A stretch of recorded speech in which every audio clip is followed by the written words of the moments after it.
warahmatullahi wabarakatuh. Kepada yang terhormat Ibu Zulesty Eka Putri serta teman-teman kelas akuntansi perbankan yang saya sayangi dan saya banggakan. Puji syukur kehadirat Allah Subhanahu wa taala yang mana atas berkat karunia-Nya lah pada pagi hari ini kami dari kelompok 4 dapat memaparkan materi akuntansi simpanan dari bank lain. Kelompok kami terdiri dari 5 orang, yaitu yang pertama Nursela Isnaini, Alia Khairunisa, Nanda Putri Febrianti, Fajar Wiransyah, dan saya sendiri Regita Tamara. Next. Nah, di sini kami akan menjelaskan ada 8 submateri yang akan kami paparkan selama presentasi ini berlangsung. Submateri yang pertama yaitu pengertian simpanan dari bank lain, lalu akuntansi simpanan dari bank lain, giro bank lain, deposito berjangka bank lain, sertifikat deposito bank lain, deposito on call, interbank call money, dan juga mini cash. Next. Baik, sebelum kita berlanjut ke yang selanjutnya, kita harus mengetahui dulu bagaimana dan apa sih pengertian dari simpanan bank lain itu.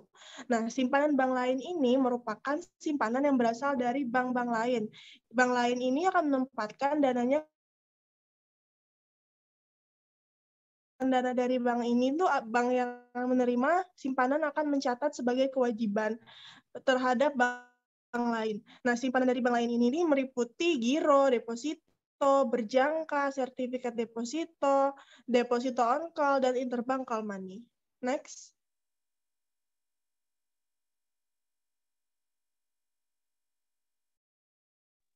Selanjutnya yang kedua ada akuntansi simpanan dari bank lain. Nah, akuntansi simpanan dari bank lain ini dipisahkan menjadi 5 produk. Yang pertama ada akuntansi giro bank lain, yang kedua ada akuntansi deposito bank lain, lalu yang ketiga ada akuntansi sertifikat deposito bank lain, yang keempat ada akuntansi deposit on call, dan yang kelima ada akuntansi interbank call money. Nah, dari masing-masing jenis produk tersebut itu memiliki jenis transaksi yang berbeda yang akan kita bahas pada presentasi kali ini. Next. Oke, selanjutnya itu ada giro bank lain.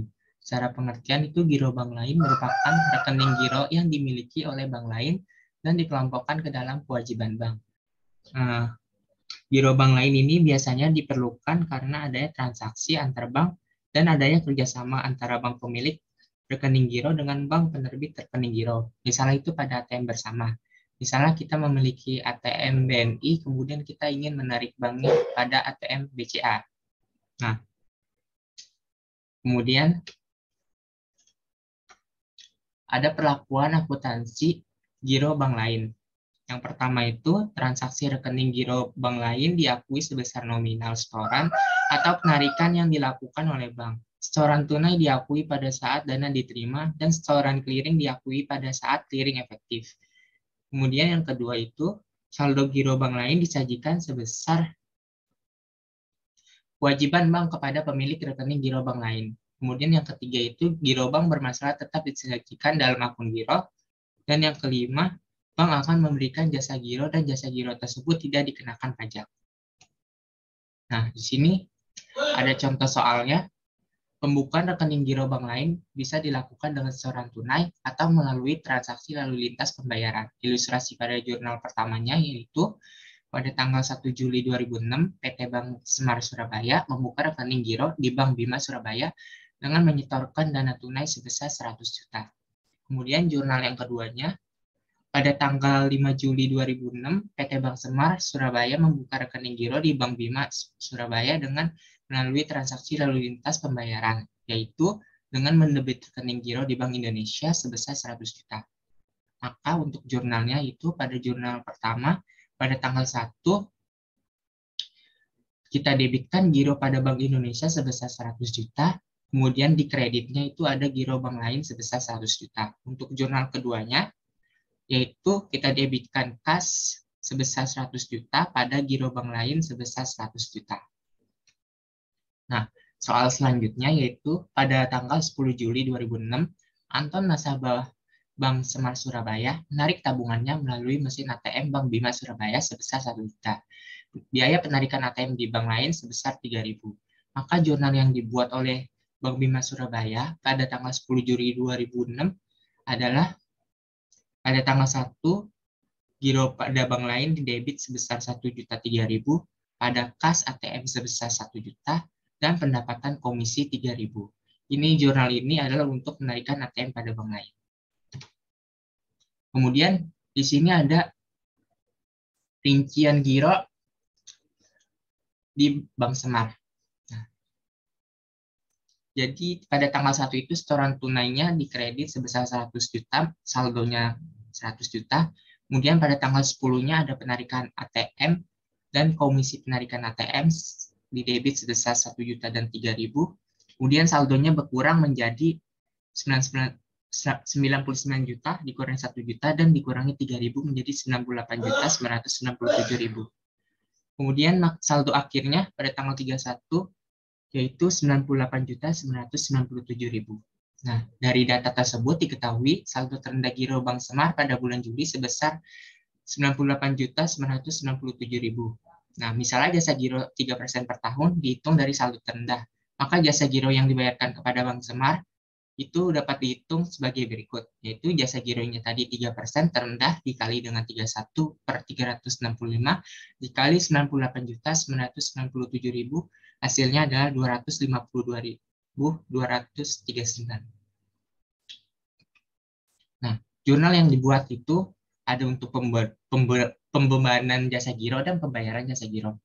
Untuk pembebanannya yaitu jasa giro, jurnalnya itu pada tanggal 31 beban jasa giro debit sebesar 252.239 dan dikredit kewajiban segera jasa giro sebesar 252.239.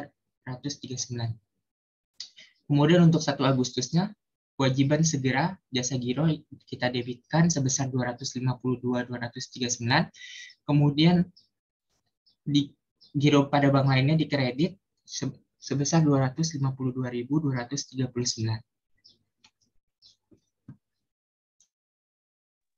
Baik, materi yang selanjutnya yaitu deposito berjangka bank lain. Nah, apa sih deposito berjangka bank lain itu? Deposito berjangka bank lain itu merupakan simpanan berjangka yang penarikannya itu sesuai dengan jangka waktu yang telah disepakati antara kedua belah pihak, yaitu bank penerbit dan juga bank yang menempatkan dananya dalam rekening deposito. Nah, deposito berjangka ini dilakukan oleh bank penerima karena kekurangan dana. Nah, sebaliknya, deposito berjangka ini dilakukan oleh bank yang memberikan dana karena bank tersebut mengalami kelebihan dana atau idle fund, di mana dia ini menempatkan dananya dalam bentuk dana yang bertujuan untuk memelihara likuiditas dan untuk menempatkan return. Lalu ada perlakuan akuntansi deposito berjangka bank lain. Nah, di sini ada 3 perlakuan akuntansi dalam deposito berjangka bank lain. Yang pertama yaitu transaksi deposito itu diakui sebagai nilai nominal yang tercantum dalam perjanjian antara kedua belah pihak bank. Lalu deposito bank lain ini disajikan sebesar nilai nominal dalam pos kewajiban. Lalu yang terakhir, bank lain akan memberikan bunga sesuai perjanjian antara bank dan juga bank deposan. Next. Nah, di sini ada contoh transaksi deposito berjangka bank lain. Nah, transaksi berjangka deposito bank lain ini tuh merupakan transaksi penempatan antar bank dalam bentuk deposito berjangka yang dilakukan oleh bank. Nah, pada bank yang sedang mengalami kelebihan dana atau idle fund tadi, dia akan menyalurkan dananya dalam bentuk deposito berjangka. Nah, hal ini tuh merupakan penyaluran dana yang sangat aman dan liquid bagi bank. Di sini ada contoh transaksi deposito berjangka bank lain. Di sini pada tanggal 12 Agustus 2006, PT Bank Arjuna membuka rekening deposito di Bank Bima Surabaya sebesar 50 juta rupiah. Dananya ini berasal dari giro Bank Arjuna di Bank Bima dengan jangka waktu 3 bulan dan bunganya 10% per tahun. Maka pada contoh ini kita dapat menjurnal mulai dari tanggal 12 Agustus 2006, kita jurnal itu giro bank lain di dalam kurung Bank Arjuna pada deposito Bank Arjuna sebesar 50 juta rupiah. Next. Lalu selanjutnya jurnalnya yaitu kita menjurnal pada akhir bulan Agustus, yaitu pada tanggal 31 Agustus 2006. Nah, pada tanggal 31 Agustus 2006 ini, perhitungannya itu dananya itu sudah mengendap dalam deposito itu sebanyak 20 hari, mulai dari tanggal 12 sampai dengan tanggal 31 Agustus. Maka di sini kita akan menghitung 20 hari dibagi 365 hari, kita kalikan 10%, lalu kita kalikan juga jumlah dana yang telah disetorkan Bank Arjuna kepada Bank Bima, yaitu sebesar 50 juta rupiah. Maka hasilnya adalah 273.973 rupiah. Dan jurnalnya di sini adalah beban bunga deposito bank lain pada bunga deposito yang dibayar sebesar Rp273.973. Lalu selanjutnya kita menjurnal pada bulan Desember tanggal 12, 3 bulan setelah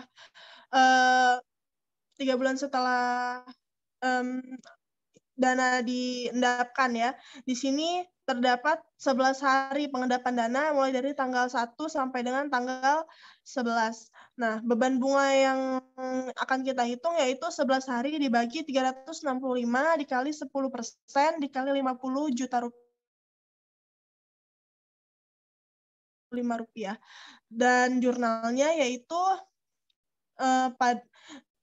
dan beban bunga pada bulan Agustus tadi sebesar Rp273.973. Maka total bunganya yaitu Rp423.658.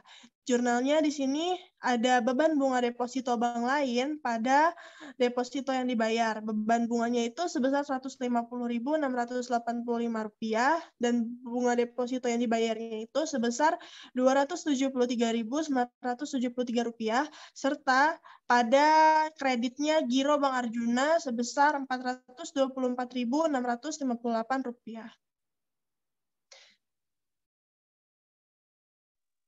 Next. Oke, selanjutnya itu ada sertifikat deposito bank lain. Di sini ada definisi sertifikat deposito bank lain, yang mana merupakan simpanan bank dalam bentuk deposito yang sertifikat bukti penyimpanannya dapat dipindahtangankan atau atas unjuk.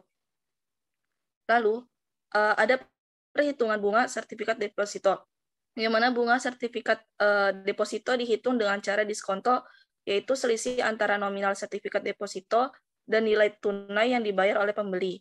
Next. Nah, kemudian ada perlakuan akuntansi sertifikat deposito bank lain.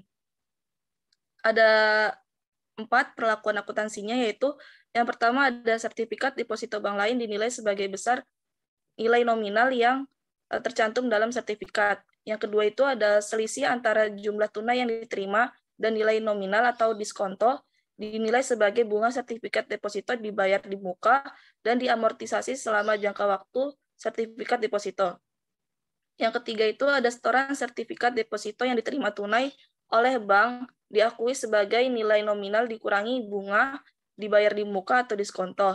Setoran melalui clearing diakui sebagai clearing efektif sebesar nilai nominal dikurangi bunga dibayar di muka.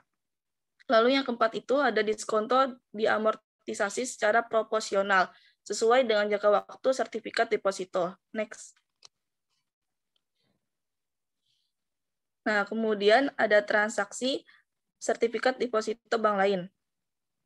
Salah satu cara yang efektif untuk memperoleh dana dengan cepat adalah dengan menerbitkan sertifikat deposito dan dijual ke bank lain atau lembaga keuangan bukan bank. Dengan menjual sertifikat deposito ke bank lain, maka bank akan segera mendapat dana dengan jumlah besar. Biasanya, bunga yang diberikan juga lebih besar dibanding bunga deposito pada nasabah. Tujuan utamanya penjualan sertifikat deposito ini adalah untuk meningkatkan likuiditas bank. Next. Nah, di sini ada sebuah ilustrasi yang terjadi pada Bank Arjuna. PT Bank Arjuna membeli 10 lembar sertifikat deposito di Bank Bima Surabaya. yang mana satu lembar sertifikat deposito di Bank Bima Surabaya itu dinilai sebesar 20 juta. Dengan jangka waktu selama 2 bulan dari 5 Agustus sampai dengan 5 Oktober 2006 dan bunganya 10% per tahun. Pembayarannya atas pembelian sertifikat deposito ini dilakukan dengan transaksi antar bank melalui rekening giro Bank Indonesia atau biasa kita sebut dengan clearing. Maka perhitungannya yaitu ada total nominal sertifikat deposito atau biasa kita disingkat dengan SD, yang mana total nominal SD tersebut sama dengan 10 lembar dikalikan nilai yang dibeli atau harga yang dibeli. Jadi satu lembar sertifikat itu tadi dibeli dengan harga 20 juta, maka PT Bank Arjuna membeli 10 lembar, maka 10 lembar dikali 20 juta menghasilkan total nominal sertifikat depositonya itu 200 juta. Kemudian ada nilai tunai sertifikat deposito, yang mana total nominal SD dikali jumlah hari dalam setahun, dibagi dengan jumlah hari dalam setahun ditambah persentase dari bunga per tahun dikali dengan jangka waktu pembayarannya, yaitu selama 2 bulan atau sama dengan 61 hari.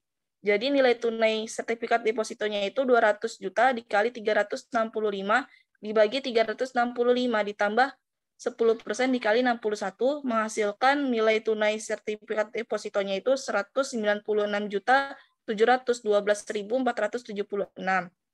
Kemudian di sini terdapat bunga, yang mana bunga ini merupakan selisih dari total nominal sertifikat deposito dikurang dengan nilai tunai sertifikat deposito, menghasilkan 200 juta dikurang 196.712.476, maka bunganya itu sebesar 3.287.524.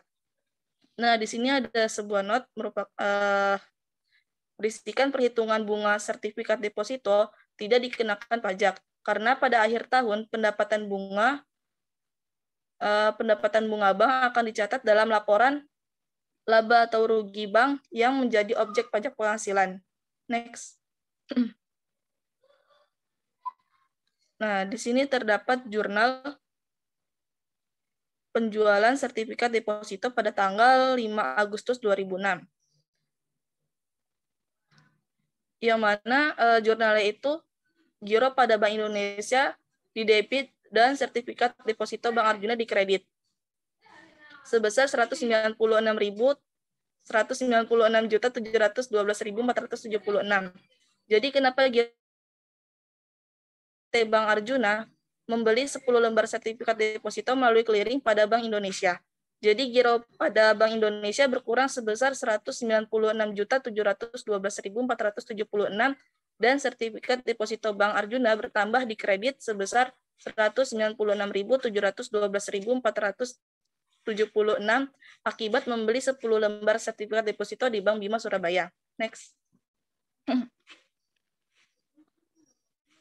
Nah, kemudian ada jurnal pada saat amortisasi bunga sertifikat deposito pada tanggal 31 Agustus 2006. Perhitungannya itu ada bunga sertifikat deposito dibayar di muka sebesar tadi 3.287.524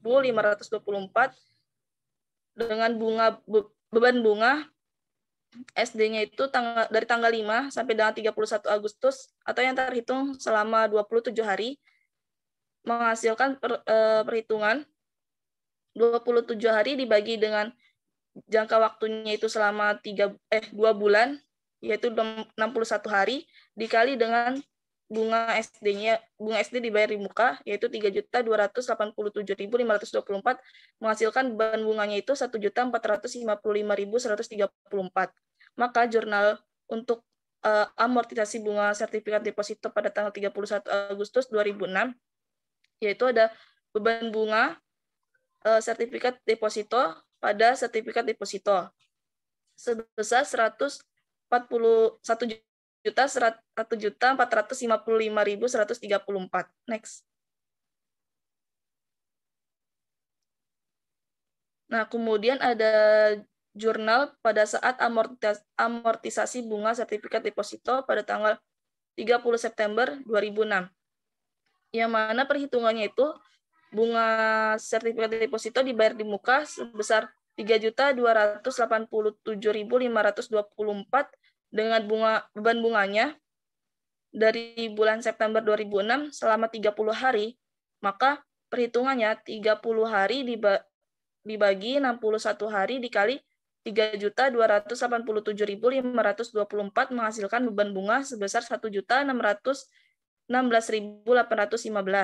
Maka jurnalnya itu beban bunga sertifikat deposito pada sertifikat deposito sebesar 1.616.815. Next.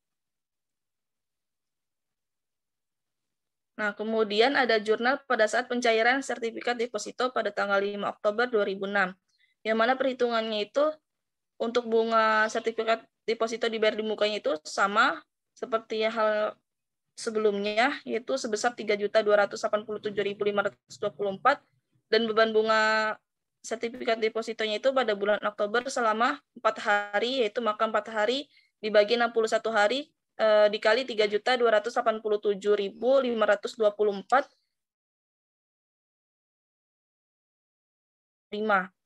dan jurnalnya itu ada dua, yaitu pertama ada beban bunga sertifikat deposito pada sertifikat deposito sebesar 215.575 dan untuk jurnal yang kedua itu pada saat pencairan sertifikat deposito, maka jurnalnya sertifikat deposito pada giro pada Bank Indonesia sebesar 200 juta.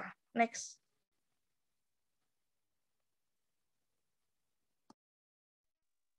Selanjutnya yang keenam yaitu mengenai deposit on call.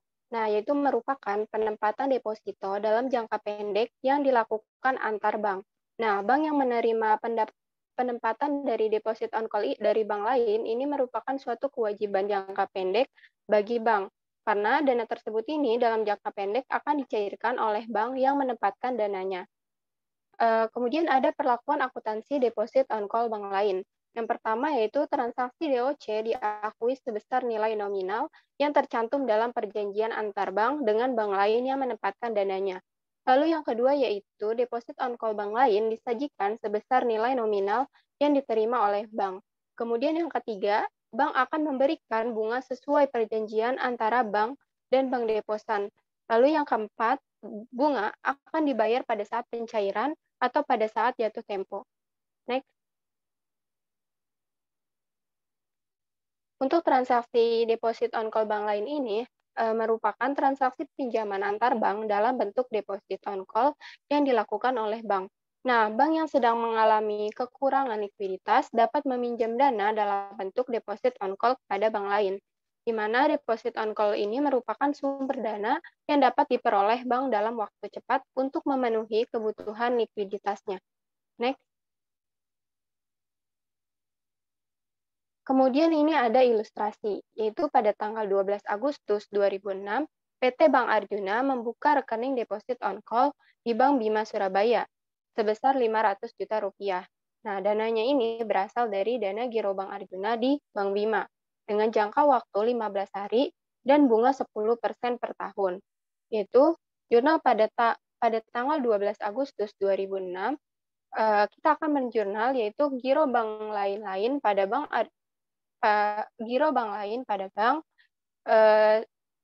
di debit sebesar 500 juta dan di kreditnya ada Arjuna Deposit on Call Bank Arjuna sebesar 500 juta. Ini kita akan mencatat sebagai kewajiban DOC bank lain. Next. Kemudian kita akan menghitung bunganya, di mana tadi jangka waktunya itu 15 hari, terus bunganya 10%. Sehingga untuk perhitungan bunga yaitu 15 dibagi 365 hari dikali 10% dikali dengan total deposit on call-nya yaitu 500 juta rupiah. Dan akan menghasilkan 2.054.795 rupiah. Maka kita akan menjurnal pada beban bunga DOC bank lain di debit sebesar 2.054.795 Dan deposit on call Bank Arjuna yaitu sebesar 500 juta rupiah. Kemudian di kreditnya kita akan menjurnal giro bank lain sebesar 502 juta 54.795 rupiah. Dengan keterangan yaitu jatuh tempo DOC dan pembayaran bunga. Next.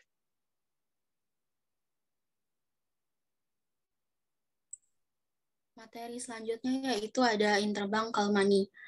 Nah, interbank call money ini merupakan pinjaman antar bank jangka pendek. Pada umumnya, interbank call money terjadi karena adanya kelebihan dana bank sehingga bank yang kelebihan dana perlu meminjamkannya kepada bank lain yang membutuhkan dana cepat.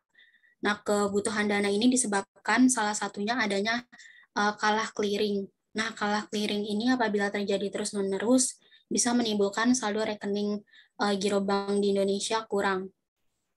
Next. Selanjutnya ada perlakuan akuntansi interbank call money. Nah, yang pertama itu ada interbank call money tanpa diskonto disajikan sebesar nilai nominal dan interbank call money dengan diskonto disajikan sebesar nilai nominal dengan diskonto sebagai pengurang. Nah, yang kedua ada interbank call money dari bank bermasalah tetap disajikan dalam akun interbank call money. Nah, yang ketiga ada bunga berdasarkan kesepakatan antar bank. Next. Nah, selanjutnya ada transaksi interbank call money. Nah, transaksi interbank call money merupakan pinjaman antar bank jangka pendek. Transaksi ini dilakukan dengan cara pinjaman antar dealer bank dan dicatat melalui rekening giro di Bank Indonesia. Dengan demikian, setiap transaksi interbank call money akan berpengaruh terhadap rekening giro pada Bank Indonesia. Nah, untuk contohnya ini pada tanggal 16 September 2006, PT Bank Yudhistira menanamkan dananya di Bank Bima dalam bentuk interbank call money sebesar 500 juta dalam jangka waktu 20 hari dengan bunga 1% per bulan. Nah, penempatan maupun pembayaran bunga melalui pada Giro Bank Indonesia. Nah, untuk jurnalnya ini pada tanggal 16 ada giro pada Bank Indonesia sebesar 500 juta di debit dan interbank call money borrowing sebesar 500 juta di kredit. Nah, transaksi ini untuk mencatat interbank call money. Next. Nah, untuk perhitungan bunganya sendiri, jadi beban bunga interbank call money bulan September selama 15 hari yaitu 15/30 dikali 1% dikali 500 juta. Ini menghasilkan 2.500.000. Nah, untuk jurnal pada saat penempatan pada tanggal 30 September 2006 ini ada beban bunga interbank call money di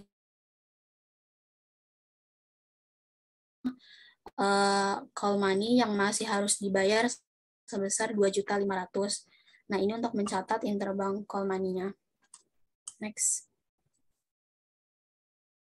Selanjutnya ada perhitungan beban bunga interbank call money pada bulan Oktober selama 5 hari. Jadi 5 dibagi 30 dikali 1% dikali 500 juta. Ini menghasilkan 833.333. Nah, untuk jurnalnya sendiri ini ada beban bunga interbank call money di debit sebesar 833.333 dan ada bunga interbank call money yang masih harus dibayar sebesar 2.500.000. Nah, ada bunga pada Bank Indonesia sebesar 3.333.333. Next.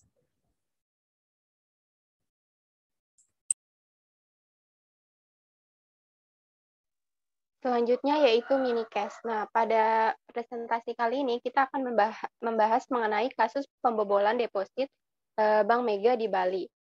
Dengan kronologi yang pertama, terdakwa menawarkan produk deposito berjangka kepada nasabah yaitu sebanyak 23 nasabah Bank Mega dengan bunga yang tidak sesuai nih dengan ketentuan bank, di mana yang biasanya dari bunga 5% ini menjadi 0,5% bahkan sampai dengan 12% dalam setahun. Nah, selain itu, terdakwa juga menjanjikan bonus di luar ketentuan deposito berjangka Bank Mega berupa falas, tiket liburan ke luar negeri, serta barang-barang mewah. Nah, dengan janji manis dan juga bunga yang sangat tinggi, terdakwa pun berhasil mendapatkan 23 nasabah dengan total deposito sekitar 69 miliar rupiah. Nah, hingga pada tahun 2018. Kemudian pada tahun itu terdakwa Kiki pun langsung naik jabatan menjadi Kepala Cabang Bank Mega Gatot Subroto di Denpasar. Kemudian selang beberapa tahun, yaitu pada tahun 2020, seorang nasabah hendak mencairkan dana depositonya. Nah, namun Bank Mega ini menyatakan nasabah tercatat ini tidak memiliki deposito di Bank Mega. Kemudian kasus ini pun dilaporkan ke pihak aparat kepolisian. Next. Lanjutan dari kronologinya, ternyata terdakwa Kiki ini membobol dana deposito dan memalsukan dana para nasabah. Nah, ia ini mengajak dua anak buahnya, yakni terdakwa Putu Eka Priyana dan terdakwa I Gede Surya Pramata Putra, dan kemudian dana deposit itu mereka kumpulkan dalam suatu rekening penampung yang tersebar di Bank Mega dan juga di luar Bank Mega. Nah, selanjutnya dana tersebut ditransfer ke rekening masing-masing dana nasabah untuk membayar bunga yang dijanjikan. Nah, untuk penyelesaian dari kasus ini yaitu Kiki diyakini telah terbukti melakukan deposito milik 23 nasabah Bank Mega. Nah, selain itu, Kiki juga terbukti menggunakan uang hasil dari kejahatannya itu untuk menjalankan bisnis perlengkapan bayi. Nah, akhirnya majelis hakim yang diketuai oleh Ibu Tugede Noviyarta menilai perbuatan terdakwa ini sudah sesuai dengan pembuktian pasal 49 ayat 1 huruf A Undang-Undang Nomor 7 Tahun 1992 tentang perbankan JO pasal 55 ayat 1 dan pasal 3 JO pasal 10 Undang-Undang Republik Indonesia Nomor 8 Tahun 2010 tentang pencegahan dan pemberantasan tindak pidana pencucian uang. Next. Baiklah, dari presentasi yang telah dilakukan oleh kelompok 4 dapat tarik kesimpulan bahwa simpanan dari bank lain ini merupakan simpanan yang berasal dari bank-bank lain. Bank lain akan menempatkan dananya kepada bank, sehingga atas penempatan dari dana tersebut, bank akan mencatat dan menerima sebagai kewajiban dari bank lain. Akuntansi simpanan dari bank lain ini terdiri dari akuntansi giro bank lain, akuntansi deposito bank lain, akuntansi sertifikat deposito bank lain, juga akuntansi deposito on call, dan akuntansi interbank call money. Giro bank lain ini juga merupakan rekening giro yang dimiliki oleh bank lain dan dikelompokkan ke dalam kewajiban bank. Deposito berjangka bank lain merupakan simpanan berjangka yang penarikannya sesuai dengan jangka waktu yang telah disepakati antara bank penerbit dan juga bank yang menempatkan dananya dalam rekening deposito. Sertifikat deposito bank lain merupakan simpanan bank dalam bentuk deposito yang penempatan deposito dalam jangka pendek dilakukan oleh antar bank. Interbank call money merupakan pinjaman antar bank dalam jangka yang pendek. Pada umumnya, interbank call money terjadi karena adanya kelebihan dana dari suatu bank, sehingga bank yang kelebihan ini perlu meminjamkan dananya kepada bank lain yang membutuhkan dana yang cepat. Baiklah, sekian pemaparan dari kelompok 4 mengenai akuntansi simpanan bank lain. Terima kasih kepada teman-teman dan juga Bu Zwesti yang telah memberikan kami waktu untuk menjelaskan. Terima kasih dan mohon maaf apabila ada kesalahan, dan sekian presentasi dari kelompok kami. Wassalamualaikum warahmatullahi wabarakatuh.